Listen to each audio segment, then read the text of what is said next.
MBC에서 일요일 오후 4시에 방영했던 공개 코미디 프로그램으로 제목 핫당사는 하늘도 웃고 땅도 웃고 사람도 웃고라는 뜻이다. 2009년 10월 11일부터 2010년 5월 16일까지 7개월간 방송되었다. 갈수록 애국가 시청률로 고생하다가 3년 7개월 만에 막을 내린 개그야의 후속 프로그램이나 이 프로그램도 개그야와 도찐개찐 수준의 저조한 시청률을 기록했고 또한 화제성도 저조했을 정도로 정말 인지도가 없었다. MBC 스탠드 개그를 살린답시고 MBC가 그래도 개그야보단 조금은 신경을 썼다는 것이 보였다. 컬트 엔터테인먼트 개그맨들을 포섭해서 함께 훌륭한 조화를 이루며 개그 프로를 이끄는데 성공했으면 좋았겠지만 날이 갈수록 MBC 파업 사태나 천안함 피격 사건으로 인해 결방이 잦아지면서 시청률까지 급전직하해 결국 2010년 5월 16일 3%대 처참한 시청률로 항복을 선언하며 종영을 맞았다. 그 이유는 정말 재미가 없었기 때문이다. 나중에는 돌아온 도루묵 소녀라는 개그를 선보였는데 이것도 심하게 재미가 없어서 그 이후로 그러잖아도 하락세를 겪은 프로그램은 더욱 하락세를 겪었다. 프로그램 진행은 박준영이 이끌고 있는 개그야 시절부터 쭉 MBC 개그 프로를 진행했던 개그맨으로 구성된 박힌 돌 M팀과 SBS 우차사에서 떨어진 컬트 엔터테인먼트로 분한 굴러온 돌시팀이 각각 4번씩 개그 경기를 펼쳐 방청객들의 투표로 승부를 가늠짓는 방식이었다. 우수 코너를 진행하는 팀에겐 금일봉을 주고 재미없는 코너는 곧바로 종영시키는 형식에 대해서는 KBS 개그 콘서트에서 일부 차용한 부분도 있었다. 다만 개그 콘서트는 내부적으로 진행하는 반면에 MBC는 이런 방식을 공개적으로 적용하고 있었다. 즉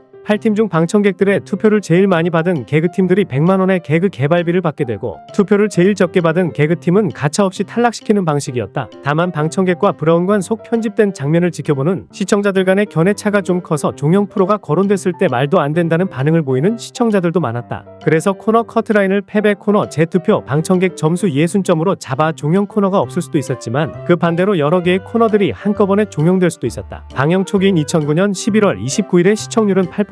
절대적으로 높은 시청률은 아니지만 당시 목요일 심야 시간에 편성하고 개편했다고 떠들었으면서도 완전 개죽쓰고 있던 우차사에 비하면 훨씬 상황이 좋았고 동시간대 우차사 시청률의 2배 그리고 해당 시간대가 사람들이 주로 야외에서 TV 시청을 거의 하지 않는 활동적인 타임인 걸 감안하면 어쨌든 그나마 선전하는 편이라 자위할 수 있었다. 출연진의 의욕적인 활약과 노이즈 마케팅에 힘입어 한때는 방영 2달 만에 편성 시간이 55분에서 65분으로 증가한 적이 있다. 하지만 나날이 시청률이 떨어져 예전 개그야 때만도 못한 시청률로 접어들자 결국 핫당사는 2010년 5월 16일 자로 7개월 만에 종영을 맞게 되었고 이로써 MBC 코미디는 사실상 멸망했다고 볼 수 있게 되었다. 정작 출연했던 개그맨들은 마지막 녹화 당시 프로그램 종영에 대한 일말에 언급도 못 들었던 탓의 마지막인지조차도 모르고 촬영을 마쳤다고 한다. 또한 천안함 피격 사건으로 인해 4주 연속으로 결방한 뒤 무려 5주 만에 방영되는 바람에 최종회조차 종방이라는 자막도 뜨지 않았다. 2010년 7월 뒤늦게 후속 프로 꿀단지가 나왔다. 개그야보다는 핫당사보다는 꿀단지가 더 안 웃기다는 것이 중론. 결국 이것도 3개월 만에 종영. 아이러니하게도 2010년 9월에 경쟁 관계이던 에스모의 모 프로그램도 핫당사와 똑같은 결말을 맞이하면서 종영됐지만 개그투나잇의 성공으로 3년 후에 부활했다. 2013년에 무릎팍도사에 출연한 컬투는 원래 MBC 공채 개그맨 출신인데 SBS 개그맨으로 더 잘 알려져 있다는 지적에 MBC가 우리들을 써주지 않는다는 말을 했다. 그 사이 엄연히 핫당사에 출연한 바 있음에도 방송에서 핫당사 출연 사실은 아예 언급조차 일절하지 않은 걸로 봐서는 그들에게도 2번 다시는 생각도 하기 싫은 흑역사였던 듯. 핫당사 종영 이후 김주철은 MBN 개그공화국을 통해 모처럼 등장. 경조사 스님들의 생활을 다룬 달마야 우짜에서 우차사와 핫당사가 망해서 경조사로 왔다는 자학개그를 쳤다. 남호연은 다시 SBS 웃음을 찾는 사람들로 복귀. 개그맨들을 신문하며 인신공격을 퍼붓는 개그청문회에서 KBS 출신 황현희를 탈탈 털다가 황현희가 남호연이 MBC 핫당사로 갔었다는 사실을 폭로하자 남호연은 당황해서 성급히 SBS에 대한 아부를 시전했다.